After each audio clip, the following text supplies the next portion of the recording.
Fala pessoal, estamos no ar com mais um VersaCast, dessa vez conversando sobre atualidades com o mestre da Geografia Tiga, de acontecimentos extraordinários recentíssimos. Vamos falar de Israel, Irã e os protestos na Califórnia. Bem-vindo, Tiga, a esse podcast, que eu sei que foi suado para chegar aqui, né? Sofia, eu perdi uma noite de sono. Eu tô aqui à base de muito café, mas por amor à causa.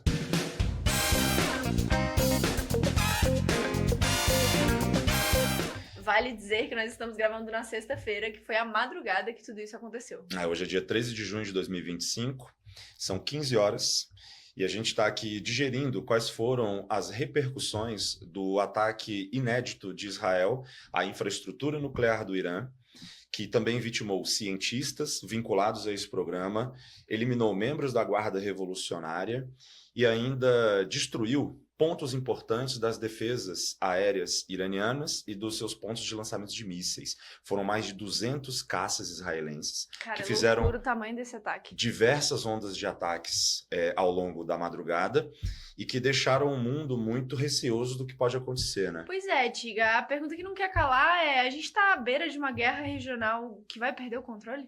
É engraçado você me perguntar isso, porque talvez tenha sido a pergunta que eu mais recebi nos últimos tempos. Eu acho que é o nosso medo generalizado, né? É porque a gente vê que existem vários focos de conflito no planeta acontecendo.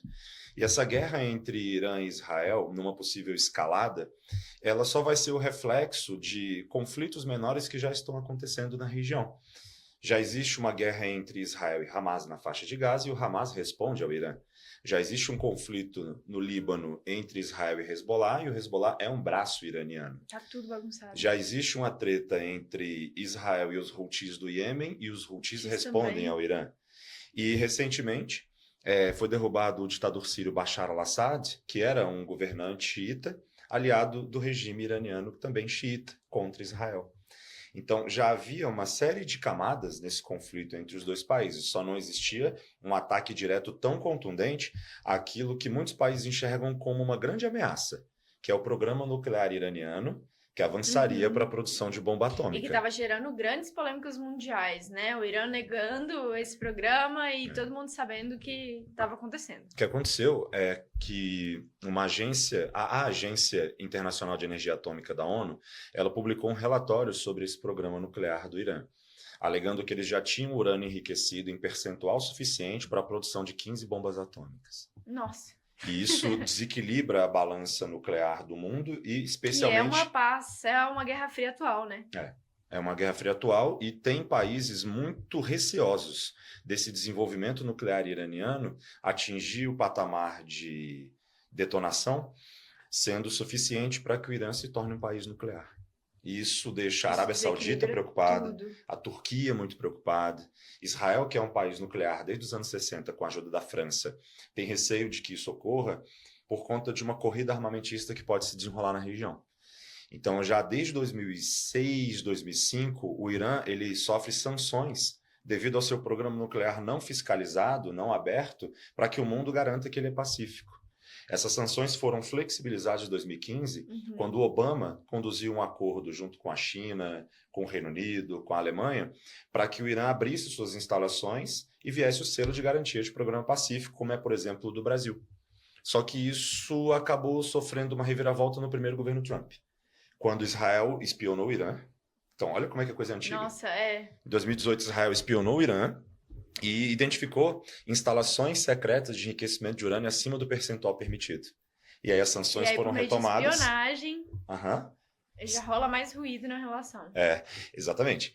E aí, por conta de alegações dos Estados Unidos de que o Irã estava ferindo o acordo nuclear e daquilo que Israel tinha de munição documental, vieram sanções novamente.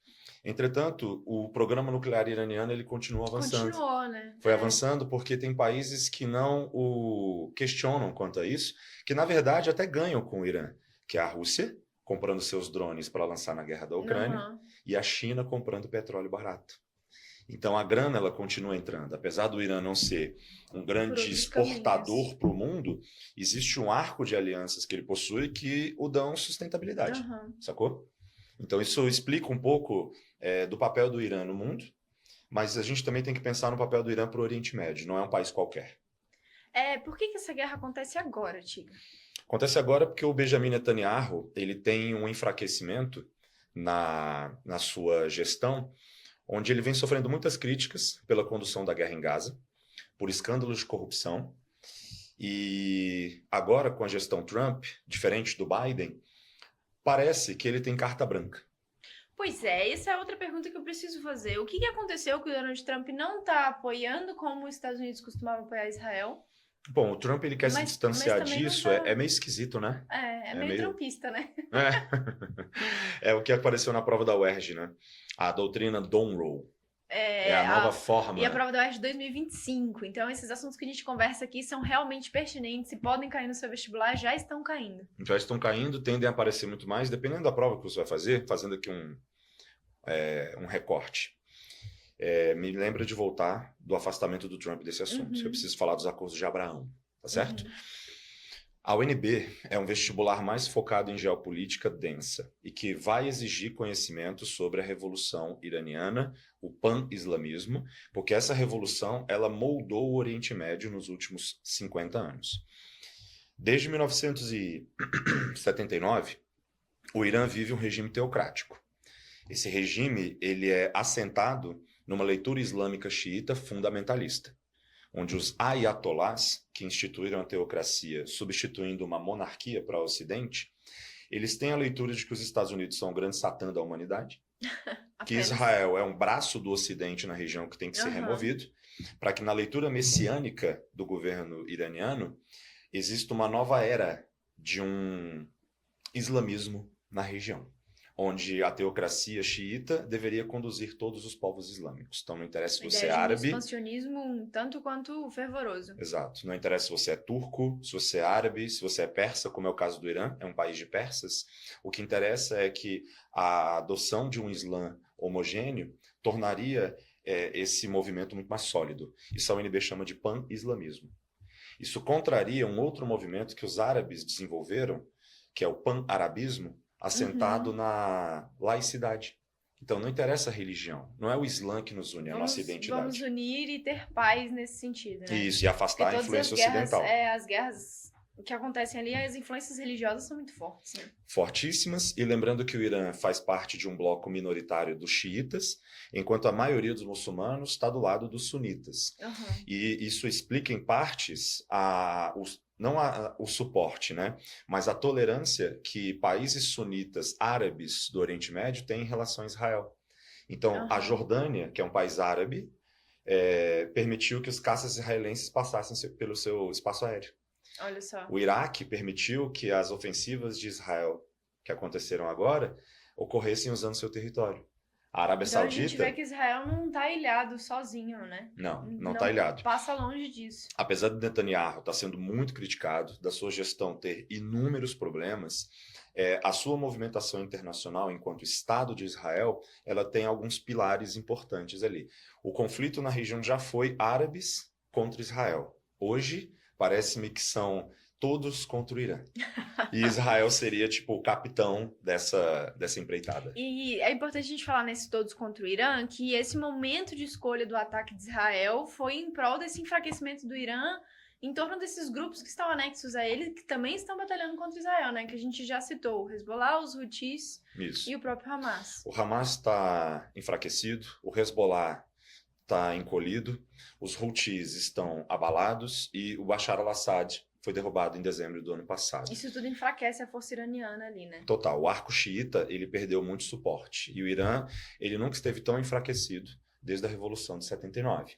E por que o Trump está se afastando disso? Porque se o Irã está tão enfraquecido, é um bom momento para Israel atacar. Por que o Trump não apoia? Porque o Trump ele entende que o momento do Irã é de fragilidade. E ele queria costurar um acordo. A gente estava agora na 6ª rodada de negociações para um novo acordo nuclear, sacou? Entendi. Então esse novo acordo ele viria tipo assim, uma espécie de carimbo do Trump. Carimbo do Trump. Ele ia se tornar um legado. Exato. Essa é a preocupação do Trump. Eu quero deixar um legado de paz, como se ele dissesse assim, né? Mas você me entendeu. Eu quero deixar um legado de submissão, talvez, se você preferir, né? Na leitura do Trump, que vocês se dobrem à minha vontade. que vocês estejam de acordo com aquilo que eu penso, né? A treta do Elon Musk com o Trump mostra muito isso. Você tem personalidades narcisistas, egóicas, que tem uma projeção de poder tão grande, é difícil conciliar. Então, quando o Trump ele se afasta do conflito e diz, olha, eu não tenho nada a ver com isso, o secretário de Estado, Marco Rubio, diz que os norte-americanos não estão diretamente envolvidos, apesar de que um ataque dessa magnitude não tem como acontecer sem suporte de inteligência maior. Então, muito provavelmente a CIA, a inteligência europeia, estiveram ali conectados, porque foi um ataque cirúrgico, sob ponto de vista estratégico, fenomenal, com implicações ainda incertas. Estamos vendo ainda as implicações. Mas o Trump fez questão de se descolar. Tipo, olha, eu não tenho nada a ver com isso. O meu legado para o Oriente Médio não é de guerra. O meu legado é de pacificação. Entendi. Eu estou conciliando lados opostos. No seu primeiro governo Trump, tiveram os acordos de Abraão. Eu acho que isso para o Enem é algo pertinente. Que foi um acordo inédito entre árabes e o Estado de Israel. Que entrou para a história. Que é Bahrein, Emirados Árabes Unidos, Marrocos e Sudão reconhecendo Israel. E vinha no trilho a Arábia Saudita. Já estava caminhando para ter uma pacificação muito maior, né? E aí eu posso gerar aqui um encontro de pautas. Os acordos de Abraão traziam ali a reboque a Arábia Saudita, que estava prestes a reconhecer Israel. Esses dois países já têm boas relações, só não é formalizado. A Arábia Saudita estava prestes a reconhecer o Estado judeu e dizer, olha, eu sou um país árabe, sunita, a sede do Islã, e eu reconheço o Estado judeu como um aliado. Isso é grande. Como que isso foi freado? Por que isso não aconteceu? 7 de outubro de 2023. O ataque terrorista do Hamas a Israel, que teve o aval do Irã. Falou, é agora, ataca. Porque se a gente permitir que a Arábia Saudita e Israel consolidem uma aliança, a nossa causa está perdida. E o Hamas foi solto da coleira e fez o que fez. E aí a gente está aqui quase 3 anos depois, né? 3 anos depois, com uma guerra avassaladora na faixa de Gaza, com milhões de palestinos vivendo numa situação tenebrosa. A gente tem a intensificação desse conflito desdobrando para um conflito Israel-Irã. Sim. E desdobrando, e pelo fato do Netanyahu estar convocando muita gente para a guerra, e está basicamente ali sem rumo, né? O que vai ser feito de Gaza? Não se sabe. Então, esse ataque ao Irã, que é uma pauta maior do que o conflito com o Hamas, ele dá uma certa sustentação do Netanyahu, tipo uma razão para ele governar, ou dar mais cartas. É como se ele estivesse fazendo no poker, na linguagem de cartas, um all-in. Esse ataque ao Irã foi um all-in. Porque sem conflito, sem guerra, sem movimentos militares, o Netanyahu já não estaria no poder. Justíssimo. E esse ataque ao Irã, as notícias é que foram em pontos estratégicos de bombardeios nucleares, né? Isso. Contra bombas nucleares do Irã. Na infraestrutura. Não tem risco de acidente radioativo. Não vai ter vazamento de radiação. Também. O ataque foi às infraestruturas de enriquecimento de urânio. Então, o Irã ele perde capacidade de produção de combustível para continuar a produção. É como se ele tivesse voltado no tempo. Agora, foi só em relação à construção de bombas nucleares? Não, porque o ataque ele foi à infraestrutura e também à base humana, intelectual. A maioria dos cientistas de alto escalão, coordenadores desse programa, foram mortos. Além da Guarda Revolucionária, que perdeu sua liderança e perdeu os membros também de alta patente. Essa Guarda Revolucionária, para quem não conhece, é um braço do regime iraniano que se encarrega de articular os xiitas na região e projetar essa teocracia para outros países. Dentro da Guarda Revolucionária, você tem o segundo homem mais importante do Irã. Só fica abaixo do Ayatollah Khamenei. Então a gente está falando de um ataque direto a uma parte muito grande da força que o Irã tem no Oriente Médio. Sim, é uma força estratégica que é responsável por projetar os ideais dessa revolução para a região e que perde as suas referências e se torna instável. Então, essa Guarda Revolucionária, ela se relaciona com Hamas, com Hezbollah, com Houthis, através das forças Quads. Forças Quads são tipo uma nomenclatura dada para projeção da Guarda Uhum. Revolucionária, né?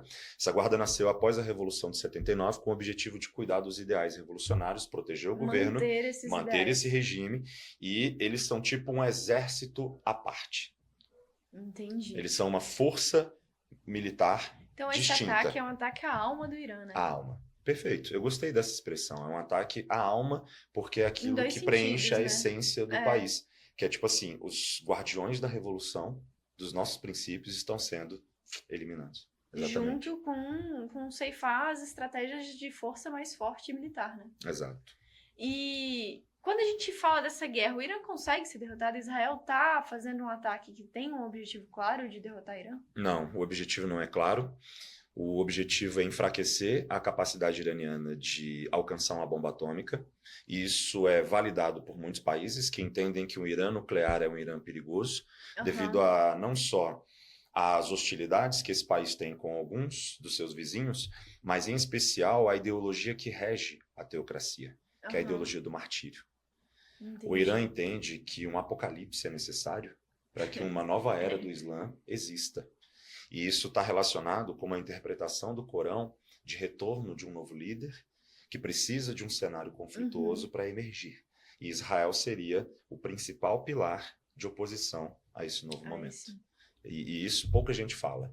Talvez você nunca tenha ouvido falar disso, porque não é alvo de análise nos meios de comunicação tradicional, que é qual a ideologia do Irã. O que pensam aqueles religiosos? Como que eles leem o mundo? Eles entendem que estão numa luta do bem contra o mal. É realmente uma visão isso, maniqueísta. né?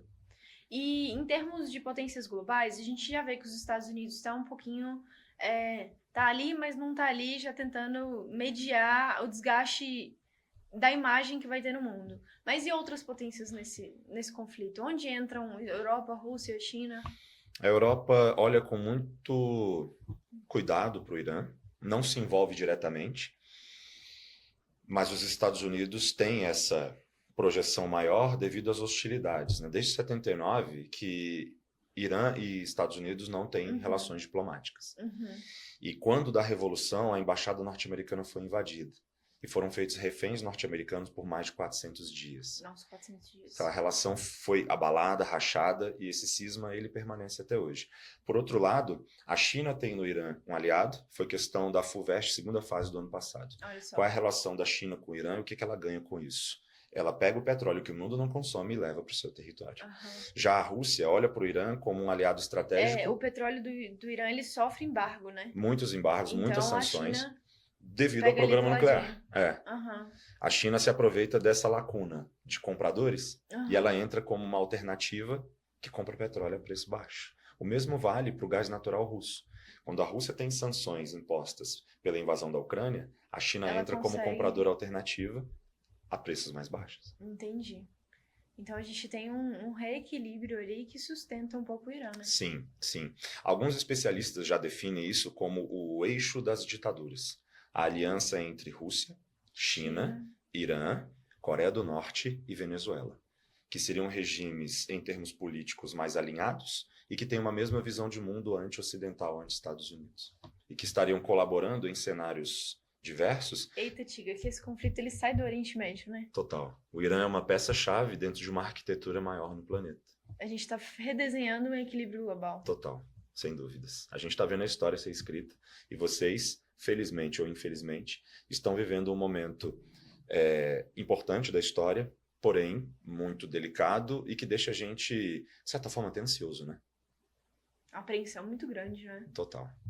Agora, da parte boa é que a gente está vendo a história acontecer nas nossas mãos, né? Sim, e se informe sobre ela. Cada... Entenda esses desdobramentos. O conhecimento ele não é só para a prova. Com certeza isso vai permear suas rodas de conversa.